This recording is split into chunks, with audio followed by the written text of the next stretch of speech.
নমস্কার বন্ধুরা, আমার কুকিং চ্যানেল থেকে সবাইকে স্বাগতম। আজ আমি বানাবো ম্যাড়া পিঠে বা দৌলা পিঠে, যে যাই বলুক না কেন। তো আমি এর নাম দিয়েছি ম্যাড়া পিঠে। তো ম্যাড়া পিঠে বানানোর জন্য খুব সহজ রেসিপি, আর যে কেউ বানাতে পারবে, আর সামান্য উপকরণ দিয়ে এই ম্যাড়া পিঠেগুলো বানানো যায়। তো চলুন দেখে নেওয়া যাক প্রথম থেকে শেষ পর্যন্ত, ভিডিওটা দেখার অনুরোধ রইল। তো ম্যাড়া পিঠে বানানোর জন্য নিয়েছি 1.5 পো দুধ, মোটামুটি 1.5 গ্লাস দুধ নিয়েছি। দুধটা আমি আগে থেকেই ফুটিয়ে নিয়েছিলাম, ফুটিয়ে আমি ঠান্ডা করে নিয়েছিলাম, কড়ায় দিয়ে দিয়েছি। তো এর মধ্যে দেব 2 রকম নারকেল। তো একটা নিয়েছি গোল গোল করে কুচিয়ে নিয়েছি, আর কোড়ানো নারকেল, তো দুটোকেই দিয়ে দেব স্বাদ মতো লবণ, আর দেব 150 গ্রাম আখের গুড়।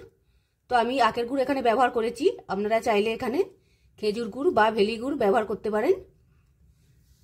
তো এইভাবে নাড়তে থাকতে হবে, যতক্ষণ না গুড়টা গলে যাবে ততক্ষণ নাড়তে থাকবো। এবার আমি 1 বাটি নিয়েছি চালের গুঁড়ি, চালের গুঁড়িটাকে আমি অল্প অল্প করে দেব, আর এইভাবে নাড়তে থাকবো।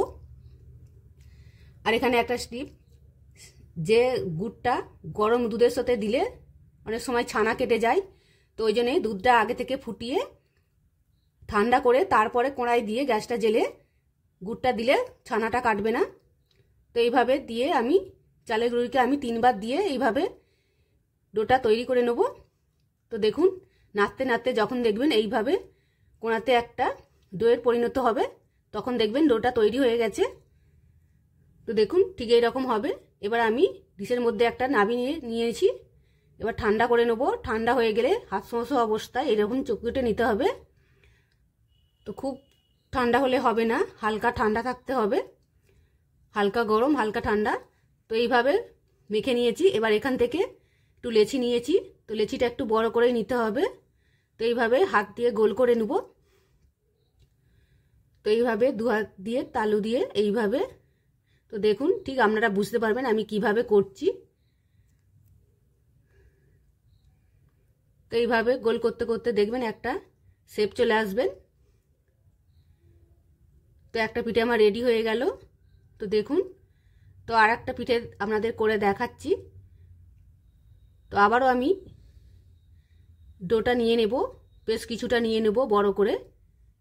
তো এইভাবে নিয়ে আবারও হাতের তালু দিয়ে এইভাবে করে নিতে হবে। তো দেখুন, তো বাকিগুলো আমার সব হয়ে গেল, রেডি হয়ে গেল পিঠেগুলো। এবার আমি গ্যাস জ্বেলে দেব। গ্যাসের মধ্যে জলটা আমি আগে থেকেই গরম করে নিয়েছিলাম, এর মধ্যে দেব একটা ছিদ্রওয়ালা ঝাঁঝরি। তো এবারে আমি ম্যাড়া পিঠেগুলো একে একে দিয়ে দেব। তো এইভাবে সব পিঠেগুলো দিয়ে দিয়েছি। তো এবার আমি 15 মিনিট ভাপে হতে দেব। 15 মিনিট পর আপনাদের ফিরে এসে দেখাচ্ছি। তো দেখুন 15 মিনিট পর আমি আপনাদের দেখাচ্ছি। তো দেখুন পিঠেগুলো আমার একবারে রেডি। তো এইভাবে হাত দিয়ে একটু চেপে দেখবেন, যখন শক্ত মতন হয়ে গেছে তখন দেখবেন পিঠেগুলো আমার হয়ে গেছে। তো এবার আমি নামিয়ে ঠান্ডা করে নিয়ে চলে এসেছি। তো দেখুন কতটা সুন্দর আর কত সহজেই হয়ে গেল ম্যাড়া পিঠেগুলো। তো আমি ম্যাড়া পিঠে নাম দিয়েছি, আপনারা কি নামে চেনেন তো আমাকে অবশ্যই কমেন্ট করে জানাবেন। তো আমি একটা পিঠে ভেঙে দেখাচ্ছি।